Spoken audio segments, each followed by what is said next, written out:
किसान भाइयों, जैसे कि आप सब जानते हैं वसंतकालीन गन्ना बुवाई का समय चल रहा है और लास्ट जो वीडियो थी उसमें हमने जाना था कि बुवाई के साथ साथ फर्टिलाइजर का इस्तेमाल करते हैं, तो वो हम पिछली वीडियो में आपको बता चुके हैं। इस वीडियो में हम जानेंगे शुगर कैन सीड ट्रीटमेंट के बारे में। सीड ट्रीटमेंट क्यों जरूरी है। तो मैं हूं आपका दोस्त नवाब अली और आप देख रहे हैं sugar cane farming official YouTube channel.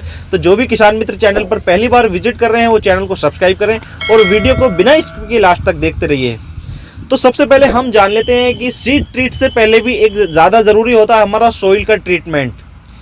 क्योंकि सीड क्या है कि हम बुवाई के लिए सीड का इस्तेमाल करते हैं, लेकिन बुवाई कहाँ करनी है हमें, सॉइल के अंदर। तो सॉइल को सबसे पहले ट्रीट करना बहुत ज़्यादा ज़रूरी है कि हमारी सॉइल स्वस्थ है नहीं है।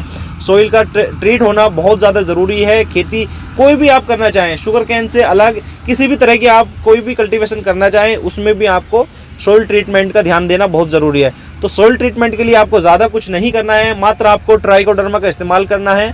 ट्राइकोडर्मा आप मार्केट से कहीं भी खरीद सकते हैं। खास करके आपको इसमें सॉइल ट्रीटमेंट के लिए ट्राइकोडर्मा हार्जेनियम का इस्तेमाल करना होता है, जो कि मात्र 2 किलोग्राम ट्राइकोडर्मा को आप 50 किलोग्राम गोबर की सड़ी हुई खाद में मिक्स करके आपको खेत में सिर्फ बुरकाव करना है। इसी से आपकी सॉइल ट्रीट हो जाएगी। वैसे तो ट्राइकोडर्मा हमारे सीड को ट्रीट करने में भी काम आता है। आप चाहें तो ट्राइकोडर्मा का आप घोल बना करके आप अपने गन्ने के सीड को भी ट्रीट कर सकते हैं, लेकिन बेस्ट है यहाँ हम अपनी पहले सॉइल को ट्रीट कर लेते हैं। लास्ट बुवाई के टाइम आपको अपने खेत में ट्राइकोडर्मा गोबर की खाद में मिला करके पूरे खेत में बुरकाव कर देना है।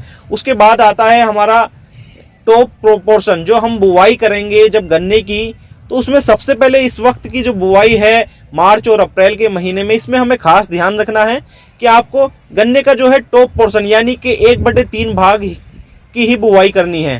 गन्ने का जो ऊपर का सिरा होता है, देसी भाषा में अगर किसानों में बात करना चाहूँ तो जैसे आप जानते हैं कि गन्ने का जो नीचे का सिरा है वो काफ़ी दिन पहले उसकी जो बड होती हैं वो स्टार्टिंग जब गन्ने की जमाव शुरू हो जाता है तब से वो बड बननी शुरू हो जाती हैं। तो वो बड जब अभी जो हम बीज का इस्तेमाल करेंगे वो गन्ना हमारा लगभग 1 साल पुराना होगा, तो वो बड भी 1 साल पुरानी हो जाती हैं। तो इसमें हम कोशिश करेंगे कि जो ऊपर का 1/3 हिस्सा है आप उसकी बुवाई करें, क्योंकि उसके अंदर जो गन्ने की बड निकल के आती हैं वो बिल्कुल नहीं होती हैं और उनका जमाव परसेंटेज बहुत अच्छा होता है। दूसरा, हमारा ऊपर के भाग का इस्तेमाल करने का मेन पर्पज ये भी होता है कि जो ऊपर का हिस्सा है उसमें सुक्रोज की मात्रा बहुत कम होती है, उसमें ग्लूकोज की मात्रा ज़्यादा होती है, जिसकी वजह से हमारा जमाव बहुत अच्छा होता है। तो कोशिश आपको ये करनी है कि गन्ने के ऊपर का 1/3 हिस्सा अगर ना कर सकें तो आप गन्ने का आधा हिस्सा ही ऊपर का बुवाई करें। उसके नीचे का जो हिस्सा है आप शुगर मिल चालू है, आप वहाँ पे उसको सप्लाई कर सकते हैं। अब आता है हमारा सीड ट्रीटमेंट। सीड ट्रीटमेंट किसान मित्र इसलिए ज़रूरी होता है कि कोई भी हम फसल जब अपने खेत में बो देते हैं तो उसमें बहुत सारी बीमारियां आती हैं, बहुत सारे रोग उसमें लग जाते हैं, बहुत सारे कीट हमारी फसल को बहुत नुकसान पहुंचाते हैं। तो उनको कंट्रोल बाद में करने से पहले बेहतर है कि हम अपनी जब बुवाई करते हैं उस वक्त ही उसका कंट्रोल कर लें। सीड को ट्रीट करने के लिए आपको थायोफिनेट मिथाइल का इस्तेमाल करना है। ये एक फंजीसाइड होता है जो हमारे खेत में किसी भी तरह के फंगस को नहीं लगने देता है। साथ ही आपको इस्तेमाल करना है इमिडाक्लोरोपिड।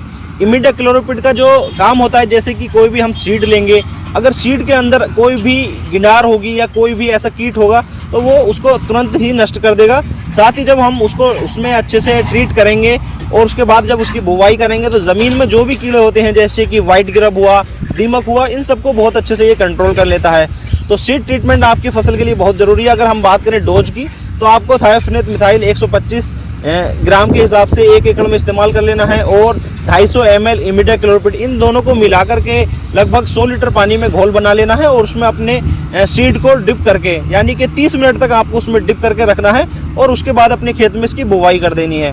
तो इससे आपकी जो है फसल जब बुवाई के बाद जब उसका जर्मिनेशन होगा तो जर्मिनेशन के बाद उसमें बहुत ज़्यादा रोग के चांसेस नहीं होंगे और साथ ही आपका जमाव परसेंटेज बढ़ जाता है। क्योंकि जब आप पानी के अंदर गन्ने के बीज को डिप करके बोते हैं तो उसमें जो है नमी की मात्रा अच्छी हो जाती है, जिससे आपको ज़्यादा सिंचाई की भी आवश्यकता नहीं होती है। दूसरा, आप बात करते हैं मेथड की। तो इस वक्त जो मेथड आपको इस्तेमाल करना है किसान मित्र, मैं आपको सजेस्ट करूंगा ट्रेंच के बारे में। ट्रेंच मेथड ये आपके लिए बहुत ज़्यादा अच्छा मेथड है। इसमें क्या है, आपके सीड का जो लगभग 30 से 40% सीड कम लगता है, आपको यहाँ सीड की बचत हो जाती है। साथ ही आप इसमें मिक्स्ड क्रॉपिंग, इंटरक्रॉपिंग ले सकते हैं और आपके जो है गन्ने के लिए बढ़वार के लिए काफ़ी ज़्यादा स्पेस आपको मिल जाता है, जिससे स्पेस मिलने से जब गन्ना जब धीरे धीरे बड़ा होता है तो उसको जो है हवा का आना जाना और प्रकाश संश्लेषण ये सब आसानी से होता रहता है। तो आपको ट्रेंच का बहुत ज़्यादा ध्यान रखना है। अब बात करते हैं हम टाइम ऑफ सोइंग की। मेन चीज़ आती है हमारी टाइम ऑफ सोइंग। जब हमें गन्ने की बुवाई करनी होती है तो उसके लिए खास करके टाइम का बहुत खास ख्याल रखना है। जो आपका टेम्परेचर है वो टेम्परेचर आपको बहुत ध्यान रखना है। तो ये फरवरी के लास्ट हफ्ते से आपको बुवाई शुरू कर देनी है और फुल मार्च में आपको बुवाई करनी है। आप मार्च के बाद ना जाएं क्योंकि उस वक्त टेम्परेचर बढ़ जाता है। उससे क्या होता है कि जर्मिनेशन तो हो जाता है। अगर आप अप्रैल के महीने में भी गन्ने की बुवाई करेंगे तो जर्मिनेशन तो हो जाएगा, लेकिन जब टिलरिंग का टाइम आता है तो उस टाइम टेम्परेचर बहुत ज़्यादा बढ़ जाता है और वो अच्छे से प्लांट जो हमारा टिलरिंग नहीं कर पाता, जिसकी वजह से हमारी यील्ड कम आती है। हमारे खेत में जमाव नहीं होगा, टिलरिंग नहीं होगी तो फुटाव नहीं होगा, तो हमारी यील्ड पे काफ़ी फर्क पड़ेगा। तो आपको कोशिश करनी है कि फरवरी के लास्ट से स्टार्ट करनी है बुवाई और मार्च में आपको बुवाई समाप्त कर देनी है। एक बात और किसान मित्रों इस बार मैं सजेस्ट करना चाहता हूं, जैसे कि अभी बहुत सारे लोग सल्फर का इस्तेमाल करते हैं। तो सल्फर हमारा एक फर्टिलाइजर होता है, लेकिन ये क्या है कि इंसेक्ट को कंट्रोल करने के लिए भी काम आता है। तो सल्फर अगर आप इस्तेमाल अपने अगर खेत में करना चाहते हैं तो अगर आप फरवरी में बुवाई कर रहे हैं तो सल्फर का इस्तेमाल कर सकते हैं, क्योंकि मार्च में जो हमारा टेम्परेचर थोड़ा हाई हो जाता है, जैसे कि 30 डिग्री सेल्सियस से ज़्यादा टेम्परेचर पर आप सल्फर का इस्तेमाल ना करें। उससे क्या है कि हमारे प्लांट की जो बड है वो बड जल जाएगी और हमारा जर्मिनेशन नहीं होगा। तो जो भाई सल्फर का इस्तेमाल करने की सोच रहे हो तो वो इस्तेमाल ना करें।